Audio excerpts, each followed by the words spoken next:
The Boston Consulting Group runs a survey each year to see how the UK ranks as a place where people would like to live and work. And London, still the top choice. There's also signs, though, that we've lost some of the sizzle since the Brexit vote. Helen Thomas has been looking at the research. Helen is the CEO and founder of blondemoney.co.uk, which provides commentary on what's influencing the money markets, and she's with us now. So, Helen, we might be the most popular city in the world to work in, but the tide is turning a little bit. Do you sense that? Yes, I do. I mean, if you look into the bit of the nuts and bolts of this survey, it's not all good news, unfortunately, for Britain. There's certainly one of the statistics in there is that the number of British people looking to move abroad to work has grown significantly. It was about 40%. It's now more like 2/3, and that's been the change over the last 4 years since they last did this survey. And I think, we've got to say that Brexit's having some of an impact on that. But do you think some of that that could be sour grapes, couldn't it? Be people saying, I'm sick of this country now, I didn't get the way and I'm a Remainer saying this, but I'm just putting myself in the, there probably is other Remainers saying this, I didn't get what I wanted, sour grapes, I'm going to go overseas because I don't like it here anymore. I think this certainly one of the, I would just say an error made by the government was that, early on when the Brexit vote came through, is it wasn't clear what was going to happen to EU citizens. They didn't suddenly pop up and say, yeah, it's all fine, you're all going to be okay, you can all stay here. I think quite early on, Theresa May talked about using that as a bargaining chip. Yeah. And I think when you start using people's, obviously, lives as a bargaining chip, that probably isn't going to go down well with those people. Yeah. So, no surprise that a chunk of them left then, really. No, exactly. It's not such a good bargaining chip when it gets up and walks off the table, is it? No, not really, no. And we've had fewer EU citizens moving here as well to look for a job. Actually, that's right, 58,000 less last year. 58,000 is quite a significant number. Yeah, it is. And again, you can't really blame people. Why wouldn't you stop and reassess what you're doing? I run my own business now, but when the Brexit vote went through, I was working with a large multinational company, and they issued a survey to all of their employees saying, look, what passports has everybody got, and would people be interested in moving abroad? And why wouldn't you do that, really? For some people as well, it's a great opportunity to think about, going somewhere else. Having said all of that, this survey, the headline is still very much true that London retains quite a lot of appeal to the world at large to come here and work. So that's still an encouraging sign, I would say. Yeah, it is. Interestingly, when you part of this is asking people who want to move overseas where they want to go, and it's and just to throw some figures, 44% were ready to move overseas in 2014. It's 62% now, so that's an 18% leap in 4 years, which is quite a significant number as well. But where do they want to go? They want to go where I've just come back from after 25 years. They all want to go and live and work in Australia. Well, they better start saving now if they want to buy a house. That's all I can say to them. It's because their house prices are horrendous. Yeah, it is, absolutely. But, everyone loves Australia, don't they? It's sort of the wonderful landscape and the... just the weather, of course. Yeah, the weather. Yeah, but we've got that. But actually, look outside. We've got that here now. Wow. You don't need to go to Australia for that. Yeah. No, I'm sure that Sydney in this kind of heat is probably more pleasant than London in this kind of heat. I don't know. Maybe I'm wrong. Well, you can go to the beach when it's this hot. That's it. But look, the difference is, though, we're talking about working. There's and there's certainly more opportunity to work in London than there is anywhere in Australia, because just by by the sheer size of the population and the fact that we are part of, at the moment at least, we're part of Europe. So there's more business, there's more opportunity.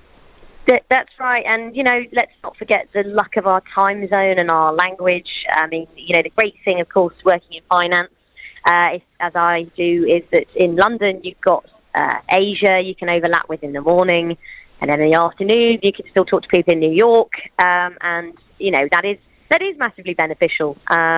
It is tricky sometimes to coordinate with, when people are based in Sydney or based in San Francisco even, it can be tricky. But London, we are blessed. We are blessed with being able to talk to everybody as the financial world turns through the 24 hours of the day. So I think that helps. Yeah.